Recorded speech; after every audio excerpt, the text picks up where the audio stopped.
Hello folks, been a little while since my last video. Thought it was time to make another one. Today I have promotional comics on my mind and a related collecting epiphany. Hope you've all been doing well. So promotional comics, just to make sure we're on the same page, right? Promotional comics, that they have their own, they're often neglected by us collectors or mini collectors.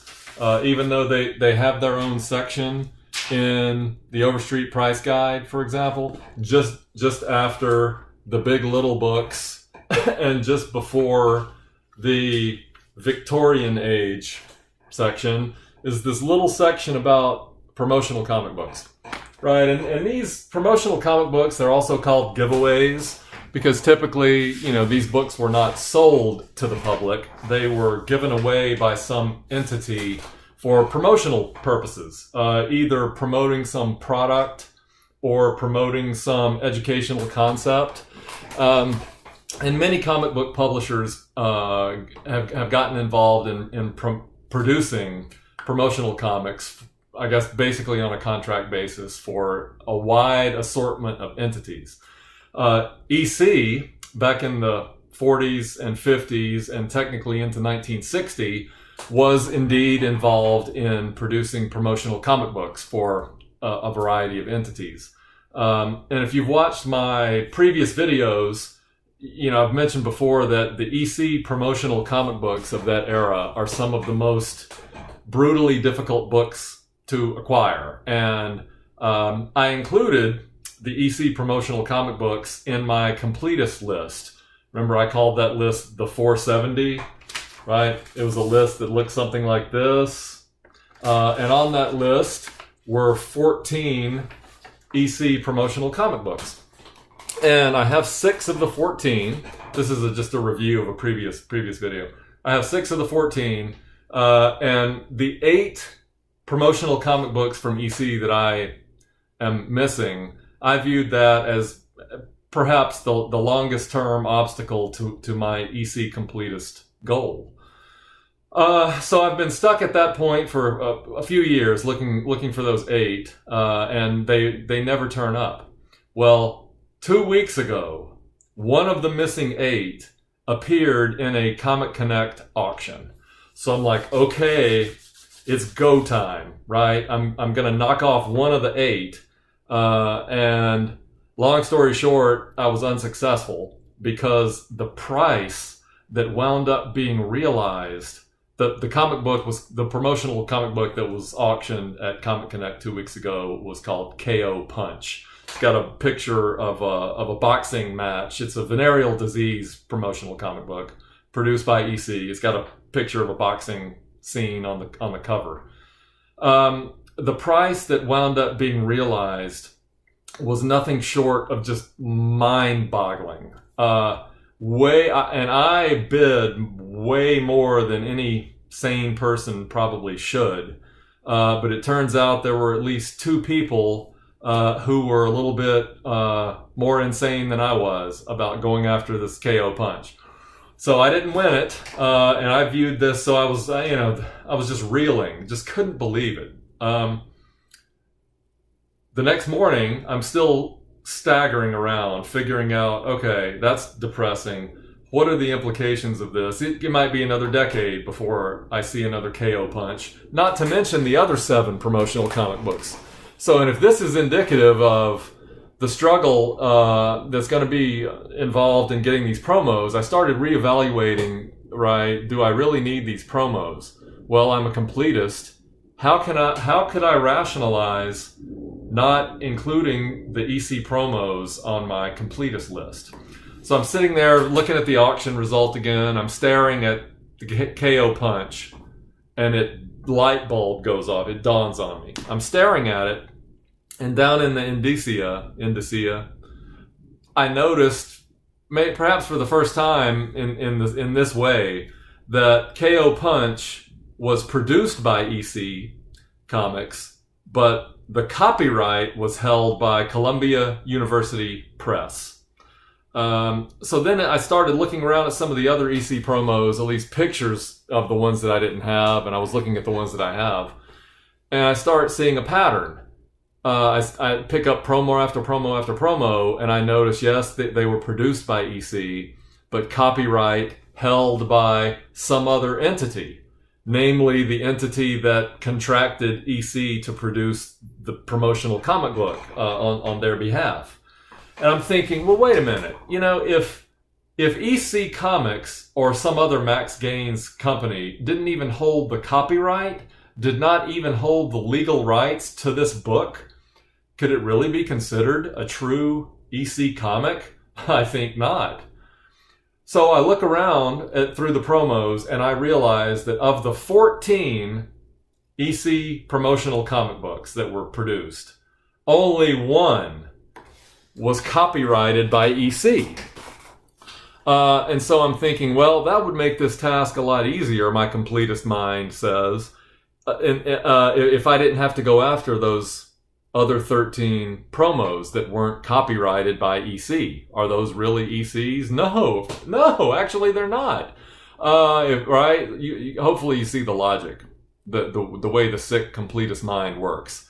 So, long story short, I have rationalized off 13 of the 14 promos off my list. So here's the update. For example, you know, there are a few promos where the copyright is held by the Lutheran Church, religious-oriented promo books. KO Punch, like I mentioned, was copyrighted by Columbia University Press. Lucky Fights It Through, I'll show you one of those, was also Columbia University Press. There were a whole series of Ready Kilowatt promos copyrighted by Ready Kilowatt Incorporated. Wonders of Wire Rope was copyrighted by the Preformed Wire Rope Information Bureau. I'm not even kidding. Can't make this up. Only Desert Dawn. Desert Dawn stands alone in the EC Promo universe as being produced and copyrighted by EC. So that takes the list down from the 470 to the 457, right? Let's strike these 13 promos off that weren't copyrighted by EC. Now, don't get me wrong. They're still EC related. And if I have opportunistic chances to pick those up, I certainly won't refuse them. But the key is I now no longer consider those 13 to be necessary for me to achieve EC completion, as I have now redefined it.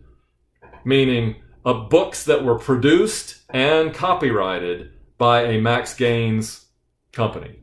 EC and some other, he used a couple of other publishing company names, but they were all ECs. So, make sense? So let me show you what I'm talking about, for example. I've got some promo books here to show you. So today is promo day. So Ready Kilowatt. There, like I say, there were a whole series of these. And you'll see, let's see, hopefully you can see that down there. You know, it says copyright 1946 by Ready Kilowatt, etc., etc., etc. Book produced by Educational Comics, but copyrighted by someone else. So EC related, but not an EC book, because EC did not even have the legal rights to this book. Yes? Okay, just for the sake of interest, right, EC produced several other variations over time of the Ready Kilowatt books. This was all about promoting safety with electricity. So Ready Kilowatt Incorporated, you know, wanted to do a series for a decade or more of kind of public service materials to make people be safe around electricity. Promoting, right, electric safety. This is what I think is the last promotional comic book that EC was involved in producing.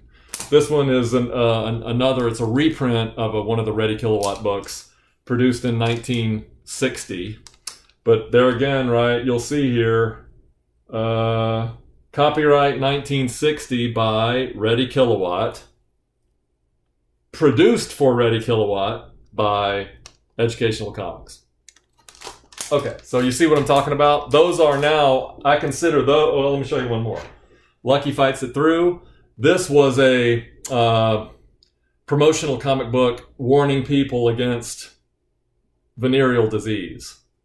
So this was not the only one. KO Punch, actually, the one I mentioned, is also a venereal disease promotional, an anti-venereal disease promotional comic book. So here again, this one, let's turn it over to the back. Prepared by Educational Comics for Columbia University Press. Copyright 1949, Columbia University Press. So again, now EC related, but not EC proper, right? Now remember I mentioned,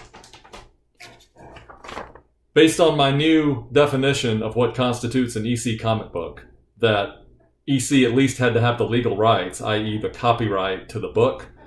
There's only one promotional comic book, Desert Dawn, and it's among the rarest of all these promos.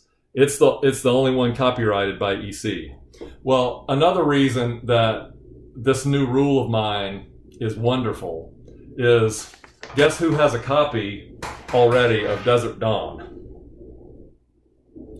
All right, and so let's take a look so you can see the difference, right? Prepared and copyrighted by Educational Comics. So no denying that this is an EC comic book. By the way, this was produced, I guess this initiative was spearheaded by the American Museum of Natural History. And the date on this is actually unknown. I think it's 1945-ish. It's really, really early in the EC history. And this is just an educational book about life in the desert. What do desert animals do? How do they live their life? I mean, that bunny right there looks quite a bit like Bugs Bunny, but it's not Bugs Bunny. He has Johnny Jackrabbit is his name. So basically, with this, and with my new rule, I am now done with the promotional comics. So now I'm replacing the 470 with the 457, which is the original 470, minus the 13 promos that never should have been on the list to begin with. Books that weren't even copyrighted by EC. All right, so the only thing I'm missing now out of the 457, and I mentioned these two were missing obviously before, are two particular printings of Picture Stories from the Bible, Complete Old Testament. And I'll do another video at some other point where I get into all the minutia of the Picture Stories from the Bible books. That's its own task. So I'll do that another time, but now I'm going to call this, 455 of the 457. See you guys next time.